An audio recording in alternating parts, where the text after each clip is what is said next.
Quem nunca enfrentou lutas profundas que marcaram a vida, lutas pessoais, muitas vezes não envolvendo outras pessoas, mas interiores, que marcaram a sua existência?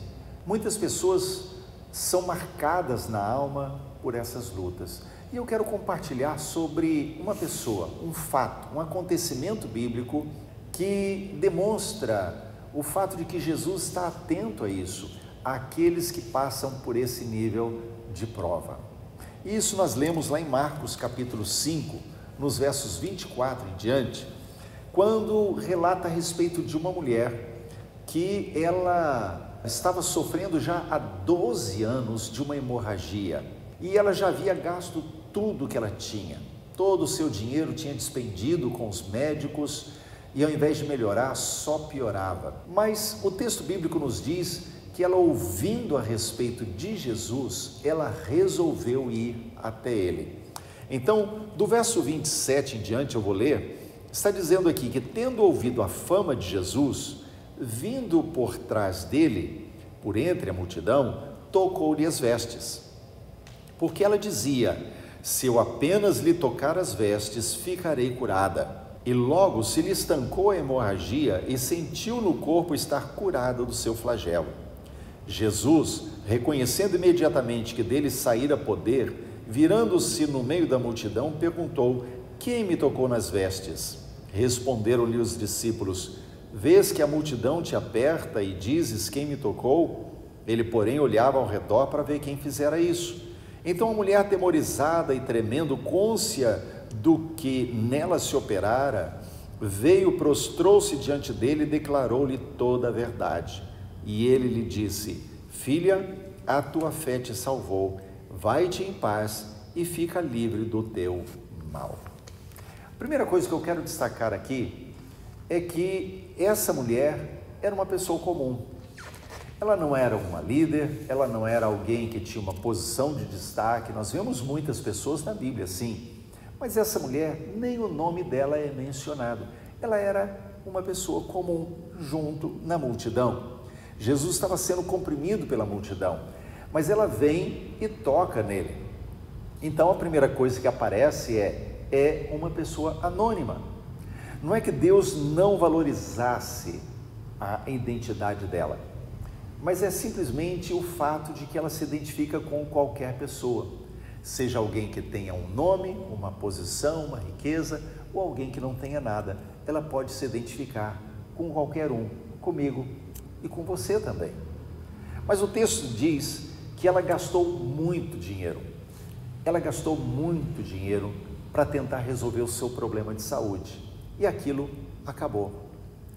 Então ela viveu uma luta pessoal profunda que marcou a sua existência. Foi uma luta solitária, porque a Bíblia não diz sobre o marido dela, não fala sobre filhos, não fala sobre pais, não fala sobre irmãos, fala apenas dela, o que provavelmente demonstra que foi uma luta pessoal e solitária. Ninguém mais estava com ela. Mas ao mesmo tempo ela solitária, porque ela não podia se expor àquele tipo de problema físico que ela tinha, a hemorragia. Se alguém ficasse sabendo, ela teria que seguir os princípios da lei de Moisés. E a lei de Moisés dizia que ela estaria imunda, porque qualquer pessoa que tocasse em sangue ficaria imunda e teria que se santificar durante alguns dias. Então ela não podia se expor, ela não podia aparecer, ela não podia falar sobre aquilo. Então ela lutou solitariamente com o seu flagelo durante aqueles 12 anos. E ela estava disposta a ser livre, porque a Bíblia diz que ela gastou tudo que ela podia, ela fez tudo que ela podia fazer, ou seja, ela era persistente, ela era perseverante, ela foi atrás de médicos e ela foi atrás de Jesus. Mas podemos destacar também nesse fato aqui, nessa história, o grande obstáculo para aquela mulher, porque sempre há oposição quando estamos buscando algo de valor. Sempre quando buscamos algo que tem valor para nós, algum nível de oposição vai acontecer. Muitas vezes são maus conselheiros, são pessoas que vão dizer: isso não tem solução, Ah, isso não tem resposta. Ah, você não vai conseguir. Ah, você não tem recurso suficiente. Se você lembrar da história de Jó com seus amigos, foi mais ou menos isso que aconteceu com ele. Porque Jó, ele perde tudo, ele perde os filhos, ele perde os seus bens, a sua saúde. E então seus amigos vêm para conversar com ele e começam de alguma forma a tentar manipular aqueles fatos para mostrar: olha, Jó, você é o culpado, é seu pecado, você é pecador, então por isso você está passando isso. Então são sempre pessoas que estão à nossa volta que muitas vezes vão nos aconselhar de forma errada. Para aquela mulher, o grande obstáculo era a multidão. Como é que ela, com hemorragia, com um problema de sangue, ela poderia se aproximar de Jesus? E o texto diz que ele estava sendo comprimido, ou seja, não tinha espaço. Como é que ela poderia chegar? Isso era um obstáculo, porque eram muitas pessoas, e era um obstáculo porque ela era imunda pela lei, e cada pessoa que ela tocasse se tornaria imunda também. Então, havia um problema muito sério para ela resolver naquele momento, né? E, além disso, a questão da vergonha. Imagina ela se expor e todo mundo ficar sabendo que ela tinha aquela hemorragia. A vergonha é um dos maiores obstáculos para que uma pessoa alcance a vitória na sua vida. É a vergonha por não se considerar adequado, completo, em condições, aceitável. É ter uma imagem de si mesmo muito abaixo daquilo que Deus dá. Ou seja, muitas vezes ter uma imagem pessoal construída em função do que as pessoas falam, do que as pessoas pensam e não daquilo que Deus fala de nós. Mas aquela mulher deu uma guinada radical. Ela deixou de lado vergonha, ela deixou de lado medo e ela foi na direção de Jesus. Ela não tinha mais dinheiro. Eu não sei o que ela pensou, não sei o que passou pela cabeça dela. Talvez por ter pago muitos médicos tentando resolver o seu problema, talvez ela tenha pensado: o que eu vou oferecer para Jesus para ele me curar? Mas ela não podia fazer mais nada. Então ela foi com o que ela tinha, ou seja, com nada. Mas ela tinha Jesus próximo. E ela decidiu dar essa guinada. Ela decidiu ir na direção de Jesus. Ela decidiu se expor. Ela decidiu vencer o medo. Ela decidiu vencer a vergonha. E ela toca Jesus. E aí Jesus faz uma pergunta inusitada: quem me tocou? Os discípulos falam para ele: mestre, todo mundo está aqui te apertando, te comprimindo, e você pergunta quem me tocou. Mas Jesus sabia que era um toque diferente.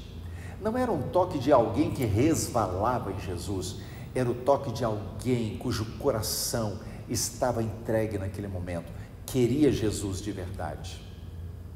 O fato é que, como eu disse, uma pessoa que tivesse hemorragia, ela era considerada imunda por causa do sangue. E qualquer pessoa que ela tocasse ficaria imunda também. Mas Jesus é autor da vida. Jesus é o Todo-Poderoso. Por isso, quando a mulher toca em Jesus, Jesus não fica imundo. Por quê? Porque em Jesus estava a cura. Nele estava o fim daquela luta. Nele estava o início de uma nova estação para aquela mulher. Por isso ele não fica imundo, pelo contrário, ela fica livre, ela fica limpa.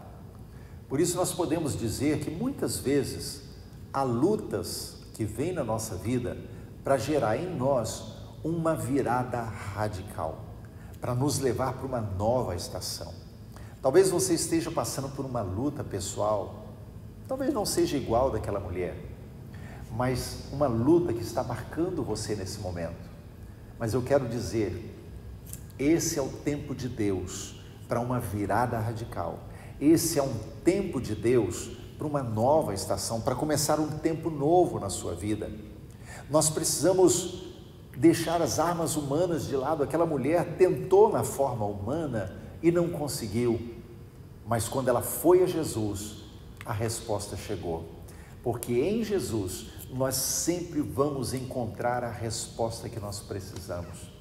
Por isso, o mais importante para nós é compreendermos que não importa o momento que a gente está passando, Não importa a luta, o nível da luta, para alguns uma luta menor, para outros uma luta mais feroz, mais difícil, mais demorada, mas o fato é que quando nós compreendemos que a fonte da nossa vitória está em Deus, nós paramos de confiar nos métodos humanos, por mais que eles possam ser bons, por mais que eles possam ser úteis, mas a nossa confiança está em Deus. Por exemplo, você pode ir no médico, não há problema em você fazer uma consulta e tomar um remédio, não é esse o problema. A questão é quando a sua confiança está no profissional, está no medicamento. Mas quando você vai ao profissional confiando que Deus é que vai agir, é Deus quem vai fazer o efeito do remédio, é Deus quem vai produzir toda a mudança interior e exterior na sua vida, isso sim faz com que a mudança aconteça em você. Tudo que nós precisamos, na verdade, é ajustar o nosso foco, é parar de olhar para a nossa luta, para as forças pessoais que nós temos, os nossos recursos, e focarmos em Jesus, o autor e consumador da nossa fé, porque nele sim vamos encontrar a resposta que nós precisamos, a resposta que você está buscando.